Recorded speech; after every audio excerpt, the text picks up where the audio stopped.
everybody, you're going to have to bear with me today. It's very windy out. You're going to get some wind noise. Not much I can do about it.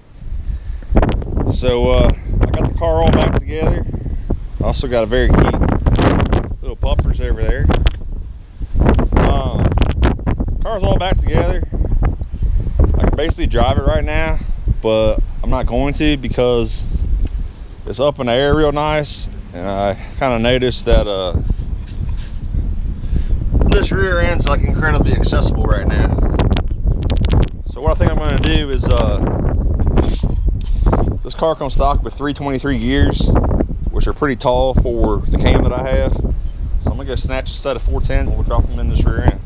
Okay, so the first thing I want to do is I'm under the car now. I'm going to take off this rear drive shaft. So I just use a 7/16 wrench and get this 4 bolts, 2 on each side.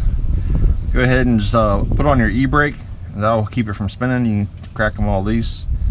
Then you might have to take the e-brake back off to rotate it to get to the other ones. Once you got all your 4 bolts out, you can just get in here and just pop this thing off. Just find something to pry against. There it goes. Your caps can come off your U-joint, so try to keep them on there. Just rest that out of the way. Now we gotta get this big nut off your pinion here. So same thing, we're gonna let the e-brake hold it and we'll take that off. That was easy. Now that the nut's off, you just go ahead and pull the shock out. Okay, so we're gonna go ahead and get this rear cover off. Get the drain pan ready here.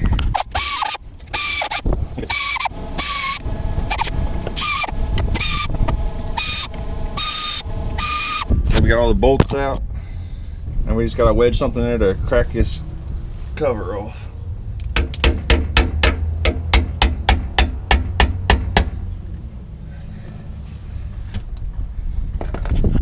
There's a pin right here, and we gotta get that out. First, you gotta take this bolt out. For that, I would recommend a 6-point wrench. If you look at the end of this wrench, it's not 12 like most wrenches are, it's 6. Sometimes you gotta put a decent amount of torque on here, and you don't want that thing stripping out. So go ahead and take that out. You might want to leave the brakes on to get this pin out so it holds the carrier still here. All right, now that's out. We'll go ahead and angle this thing to where this pin, we can get on top of here and put our finger in there and push this pin out. So far it's not wanting to come. You don't want to hit it very hard. You don't have to though, it just taps right out.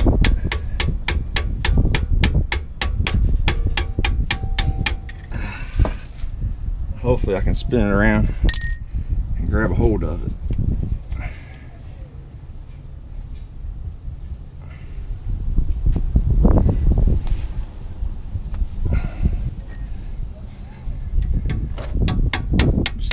Tapped on this thing. It won't come out very hard, so I got a chisel down here already. I'm just going to use that. It ain't going to hurt it. There we go. I just tap that in a little bit, now I can spin it around.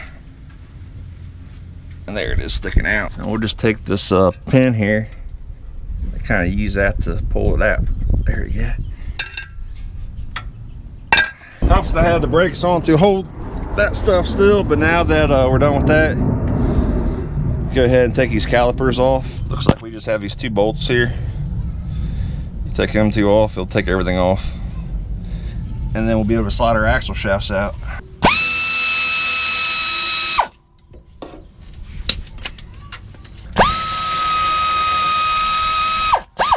There's 2. Now this whole thing will just slide off, ideally. You know what, let's take the damn thing off. There we go. Then once we get the C-clips out of the rear end, these axle shafts will slide right out. So once that pin's out, these can push into the axle deeper. So you just push them in like that. And this one. Okay, now you just take this magnet these C-clips out like that. There's your C-clip. The next one this one you got to kind of rotate around. There we go. So now these will just pop out. Like the clips on it holds them in there.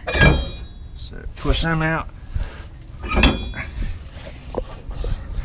And now if you take these 4 bolts out, this whole carrier will come out.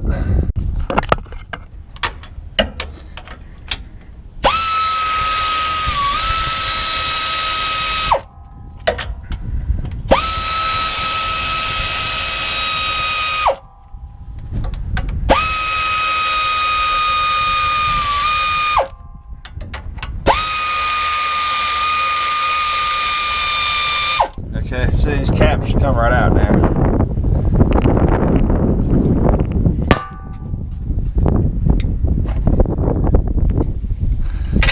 Keyword being should. There you go. They were kind of tight. Yeah. Come on, baby. There you go. You want to put it in the same side it came out of, so try to set it down where you can tell which side it goes to. There we go. Alright, now you see here, this here is the bearing race. This thing here is a shim, one on each side. You want to make sure them come out from the side they came in. So now I'm probably gonna need to get kind of a bigger pry bar and get this thing out of here.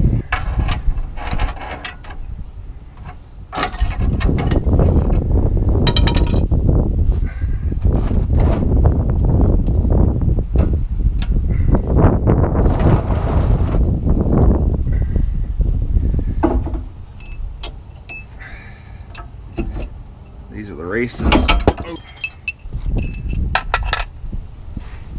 This is your right side shim. Here's your left side shim.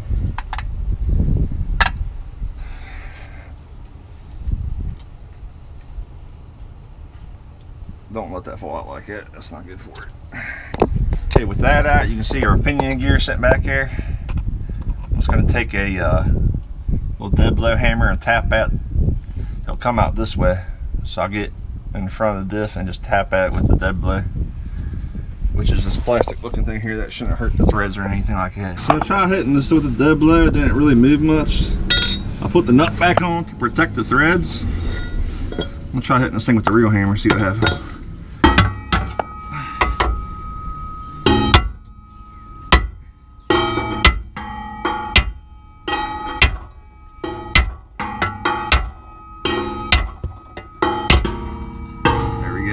Got the nut back off the back of it, and then just slide this on out of there.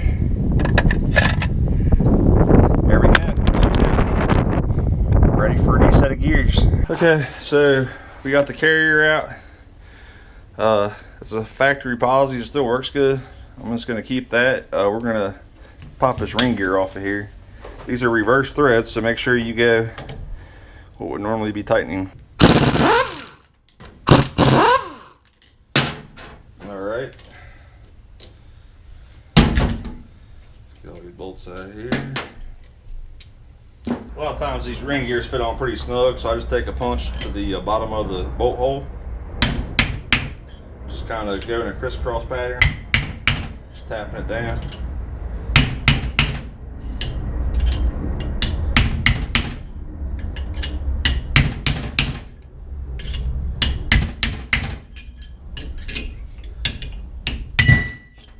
Ta-da! So we're going to place this in that pinion gear, and we'll have a new gear ratio.